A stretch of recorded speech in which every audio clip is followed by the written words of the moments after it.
माया का अनंत जाल, पूर्व और उत्तरा का विचित्र प्रेम प्रसंग, परशुराम जी का पराक्रम और क्षत्रियों के संहार की अद्भुत कथा। आइए सुनते हैं गुरु जी के मुख से। वशिष्ठ जी ने कहा, राजन, इंद्र अपने यज्ञ के लिए मुझे पहले ही वर्ण कर चुके हैं। उनका यज्ञ पूरा कराकर मैं तुम्हारा यज्ञ कराऊंगा, तब तक मेरी प्रतीक्षा करो। ये बात सुनकर राजा निमि बड़े ज्ञानी महात्मा थे। उन्होंने विचार किया कि कल का क्या भरोसा, प्राण रहे कि न रहे। और वशिष्ठ जी इंद्र का यज्ञ कराने चले गए। परम ज्ञानी महात्मा निमि ने कि ये जीवन तो क्षण भंगुर है, कल के लिए भगवत कार्य नहीं रोकना चाहिए, तो मुझे विलंब करना उचित नहीं है। ऐसा ज्ञान उनके हृदय में स्फुरित हुआ महाराज निमि के। और उन्होंने दूसरे विद्वान महापुरुषों से कहा, जब तक हमारे गुरुदेव वशिष्ठ जी नहीं आते तब तक आप आचार्य रूप में कार्य करें, और जहां वो आ जाएंगे तो पूरा कार्य वो संभालेंगे। गुरु जी जो वशिष्ठ जी थे इंद्र का यज्ञ संपन्न कराने के लिए गए, और उनके शिष्यों से निमि ने यज्ञ प्रारंभ करा दिया। गुरु वशिष्ठ जी इंद्र का यज्ञ संपन्न करके जब लौटे तो देखा हमारे शिष्यों को आचार्य बनाकर यज्ञ, तो उनका तुम बड़े ज्ञानी बनते हो, हमारा इंतजार नहीं कर सके, मैं शाप देता हूँ, तुम्हें अपनी विचारशीलता और ज्ञान और पांडित्य का घमंड है, इसलिए अभी तुम्हारा शरीर पात हो जाए, शरीर छूट जाए। निमि ने कहा, गुरुदेव आपने शाप दिया, क्या ये धर्म के अनुकूल है? मेरा अपराध क्या? आपने व्यर्थ में शाप दिया, इसलिए लोभवश धर्म का आदर ना करके और गुरु होकर के व्यर्थ में शाप दे दिया, इसलिए आपका भी शरीर पात हो जाए, आपका भी शरीर छूट जाए। निमि महाराज तप और ज्ञान से संपन्न विदेहराज निमि तत्काल लागू हुआ, गुरुदेव का भी शरीर पात हो गया।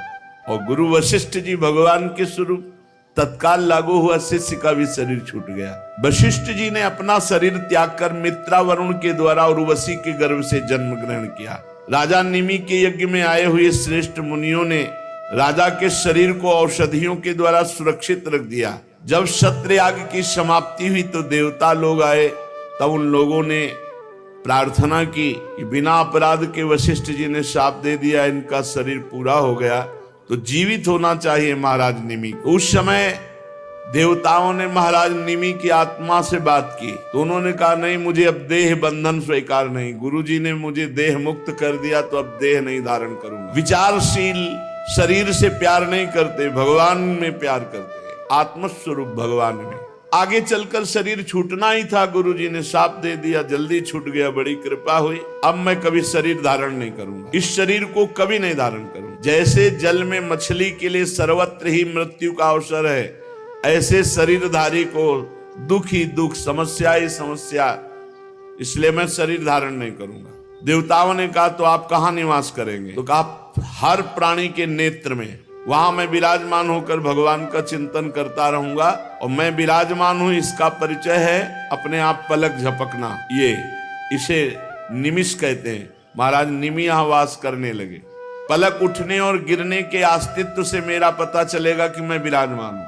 सबके नेत्रों में ज्ञान श्रोमणी विदेहराज निमि विराजमान है। इसके बाद उन महर्षियों ने सोचा कि बिना राजा के तो अराजकता फैल जाएगी, तो निमि के शरीर का मंत्रों के द्वारा मंथन किया तो एक कुमार उत्पन्न हुआ मुर्दे से। जैसे वेन के शरीर से भगवान पृथु का प्रादुर्भाव हुआ, ऐसे ही महाराज निमि के शरीर का जब मंत्रों के द्वारा मंथन हुआ तो जो पुत्र पैदा हुआ वो महाराज जनक थे। जनक जी निमि के मृत शरीर से, जिन्हें वैदेह विदेह कहा गया। वैदेह, जनक और मिथिल, क्योंकि मंथन से हुए, उन्हीं के द्वारा बताई हुई मिथिलापुरी है। जनक जी बड़े महान हुए, उन्हीं से भगवत लीला का प्रकाश करने वाली वैदेही जानकी जी प्रकट हुई, उन्हीं के भाव से, उन्हीं के तप से, उन्हीं के भजन से। जब यज्ञ के लिए हल जोत रहे थे तो शीर, हल के अग्रभाग से एक घड़े में चोट लगी और उससे सीता जी का प्रादुर्भाव हुआ। इसी से जनक जी का नाम शीरध्वज हुआ। शीरध्वज के कुशध्वज, कुशध्वज के धर्मध्वज, धर्मध्वज के कृतध्वज और मितध्वज, कृतध्वज के केशिध्वज और मितध्वज के खांडिक हुए। परीक्षित, ये जितने महापुरुष हुए सब ब्रह्मबोध संपन्न ज्ञानी महात्मा सब आत्मविद्या में बड़े प्रवीण आत्मज्ञानी। मिथिलापुरी में निवास करने वाले, मैथिल कहलाने वाले इन नरपतियों का आपको परिचय दिया। ये सब के सब गृहस्थ में होते हुए सिद्ध